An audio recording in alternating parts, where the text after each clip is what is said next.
एक बार की बात है, सुंदरवन में ठंड बहुत पड़ रही थी। इस बार तो पिछले साल से भी ज़्यादा ठंड थी। रानो अपने पति और दोनों बच्चों के साथ बहुत प्यार से रहती थी। उसको किसी भी बात की कोई कमी नहीं थी। उसका पति अच्छा बिजनेसमैन था। उसका कारोबार बहुत अच्छा चल रहा था। समय बहुत अच्छा बीत रहा था। एक दिन रानो का पति अपने काम से बाहर जा रहा था। रास्ते में उसे शिकारी चील मिल जाता है और वो उसको अपना शिकार बना लेता है। ये बात रानो चिड़िया को पता चल जाती है। रानो और उसके बच्चे बहुत दुखी होते हैं। अब उनके पास कोई दूसरा सहारा नहीं था। धीरे धीरे वो अपने आप को संभालते हैं और जैसे तैसे अपना जीवन शुरू करते हैं। शुरू में तो सब कुछ ठीक था।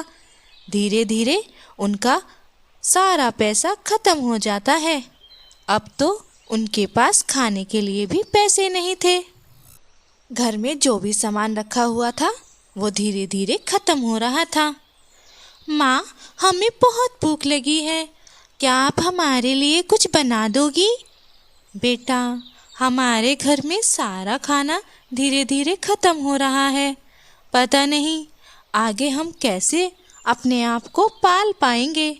जब तक तुम्हारे पापा थे हमें किसी भी बात की कोई चिंता नहीं थी। अब तो ये हालात आ गए हैं कि हमारा ये घर भी गिरवी रखा है। पता नहीं कब हमें ये घर खाली करना पड़ जाए। रानो चिड़िया के हालात दिन प्रतिदिन खराब होते जा रहे थे। तब रानो चिड़िया मन ही मन सोचती है, ऐसा लगता है मुझे ही कुछ काम करना होगा, वरना इस तरह तो हम सड़क पर आ जाएंगे। मैं अपने इन मासूम बच्चों को लेकर कहाँ जाऊंगी? मेरे बच्चे इतनी छोटी सी उम्र में क्या क्या देख रहे हैं, मैं ये देख नहीं सकती। पर मैं अब करूंगी भी क्या? मेरे पास अब इतने ज़्यादा पैसे भी नहीं हैं कि मैं कोई नया बिजनेस स्टार्ट कर सकूं। और मुझे तो बिजनेस की समझदारी भी नहीं है। अब मैं क्या करूंगी? मैंने तो कभी काम के बारे में सोचा ही नहीं था। अगर आज मुझे कोई काम आता तो मैं ज़रूर कर लेती। अब मैं क्या करूं? रानो ये सोच ही रही थी।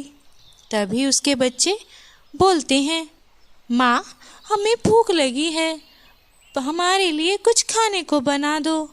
हमारा भूख से बुरा हाल हो रहा है। बेटा, ठीक है, मैं देखती हूँ मेरे घर में क्या रखा हुआ है जो मैं तुम्हारे लिए बना दूँ। रानो अपने घर में देखती है तो उसे 2 मैगी के पैकेट दिखाई देते हैं।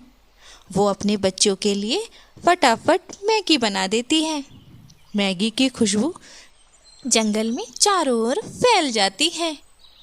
रानो चिड़िया के घर के पास गोरी और कालू का घर था। वो अपने घर में आराम से बैठे थे।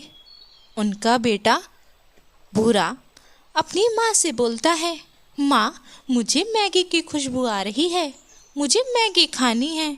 आप कहीं से भी जाके मुझे मैगी बना कर दो। अरे बेटा, इतनी ठंड हो रही है, अब मैं तेरे लिए मैगी कहाँ से लाऊं? मुझे तो मैगी बनानी भी नहीं आती।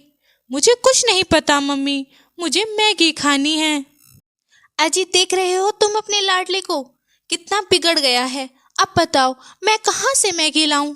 और ये खुशबू कहाँ से आ रही है? लगता है ये मैगी की खुशबू है और ये रानो के घर बनी है।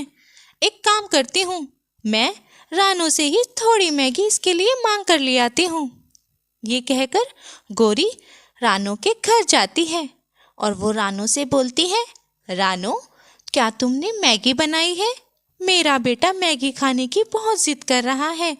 क्या तुम मुझे थोड़ी सी मैगी दे दोगी? हाँ हाँ गोरी दीदी, आइए, ये लो, आप भी थोड़ी सी मैगी ले जाओ। गोरी मैगी लेकर अपने घर चली जाती है और वो अपने बेटे को मैगी दे देती है। थोड़ी सी मैगी वो भी खाती है।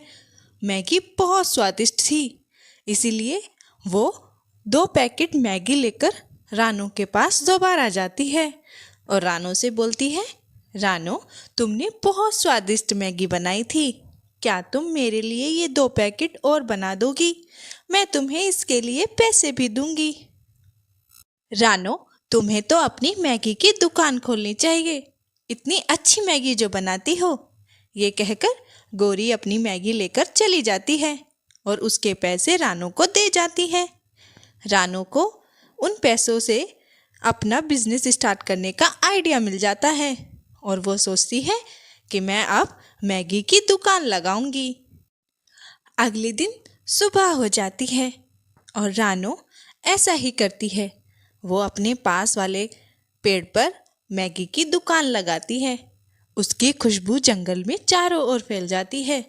सारे पक्षी रानो के पास मैगी लेने के लिए आते हैं और वो उसकी मैगी खाकर बहुत खुश होते हैं। इसी तरह रोज़ उसकी दुकान पर बहुत सारे पक्षी मैगी खाने के लिए आया करते थे। उसका काम धीरे धीरे बहुत अच्छा चलने लगा। धीरे धीरे उसके घर के हालात भी अच्छे हो गए। वो बिल्कुल पहले की तरह हो गए थे। अब उनके पास किसी भी चीज़ की कोई कमी नहीं थी। सब कुछ खुशी खुशी चल रहा था। रानो ने अपना घर भी गिरवी से छुड़वा लिया था। अब वो अपने घर की मालकिन थी। तो आया आप लोगों को समझ में? हमें किसी भी परिस्थिति में हार नहीं माननी चाहिए। हमारे पास हर परिस्थिति से गुजरने के लिए कोई ना कोई रास्ता ज़रूर होता है। बस उसे थोड़ा सा ढूंढने की देर होती है। अगर वो रास्ता हमको मिल जाए तो फिर हम किसी भी परिस्थिति से बाहर आ सकते हैं। आप सबको ये कहानी कैसी लगी? कमेंट में ज़रूर बताइएगा। और अगर कहानी अच्छी लगे तो इस वीडियो को ज़्यादा से ज़्यादा शेयर ज़रूर कीजिएगा। मिलते हैं नए वीडियो में। तब तक के लिए धन्यवाद।